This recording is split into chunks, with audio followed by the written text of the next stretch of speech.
بەشی زۆری پرۆژەکانی چاندن لە کوردستان و لە هەولێریش بە تایبەتی کێشەی کەمی ئاو یاخود شێوازی ئاودانیان هەیە.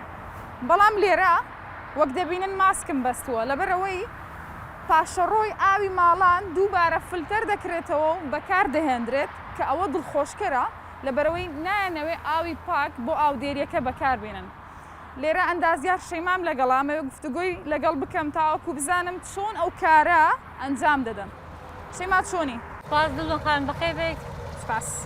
پاشەڕۆی ئاوی ماڵانە لێرەیە. پێم بڵێ پاشەڕۆی ئاوی کام گەڕەکە دێتەوە ئێرە و چۆنیش بەکاری دێنن لە ناو پرۆژەکەتان؟ بەڵێ. دەست خۆش بیتن هەروەکو دەزانێت کە پرۆژەکەیمە بێگومان پێویستی بە ئاودان هەیە و ئێمە ویسمان کە پشت بە ئاوی ڕیسایکلکراو بەسین بۆیە لە ناو پرۆژەکەی ئێمەدا منهۆڵێک هەیە کە لەو منهۆڵەدا ئاوی ئاوەڕۆی ماڵانی گەڕەکەکانی پێنجی حەسارۆکی شاری هەولێری پێدا دەڕواتن کە وەکو زێڕەکە یعنی پێدا دەڕواتن ئەمە هەستاینەکە ئەو ئاوەی لەو منهۆڵی بینینە دەرێ و بە یەکەیەکدا بیبین کە چارەسەر بکرێت و خاوێن بکرێتەوە و گونجاو بێ بۆ ئاودان بە پێی ستاندەردی عێراقی بۆ ئاودان.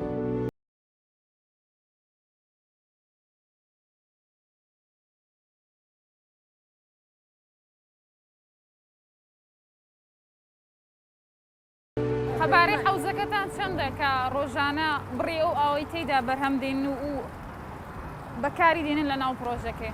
لە ئێستادا یەکێکیمە 10 تاوەکو 15 مەتر سێجا دەتوانیتن ئاو بەرهەم بهێنیتن و لە خواست و تێڕوانینی ئێمەدا ئەوەیە کە ئێمە ڕۆژانە بگەین بە 50 مەتر سێجا و بە خۆشحاڵیەوەش ئەمە سوپاسی هاوبەشەکەمان دەگەین یونیسێف کە هاوبەشە لەو پرۆژەیەدا چکە کاریگەری ئەو پرۆژەیە کاریگەریەکی زۆری هەیە لەسەر ڕوبەڕووبوونەوەی گۆڕانی کەشەوە کە بە هاوتەریبی ڕێژەی سەوزایی زیاد دەکاتن. ئەگەر من نمونەیەک پیشان بدەم هەر ئەمڕۆ نمونەکە وەرگیراوە ئەزیێت نەبیتن.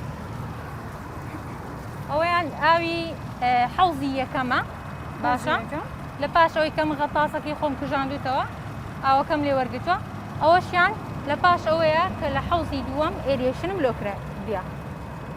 ئەوەی دەیبینن ئەوە پاشەڕۆی ئاوی ماڵانە؟ بڵێ ئەوە پاشەڕۆی ئاوی ماڵانە لێرە لەو پرۆژەی بەکاری دێنن و دوای فلتەرکردن دەبێتە ئاوێکی بەو شێوەیە و اینجا بۆ ئاودانی نەمامەکان بەکاری دێنن.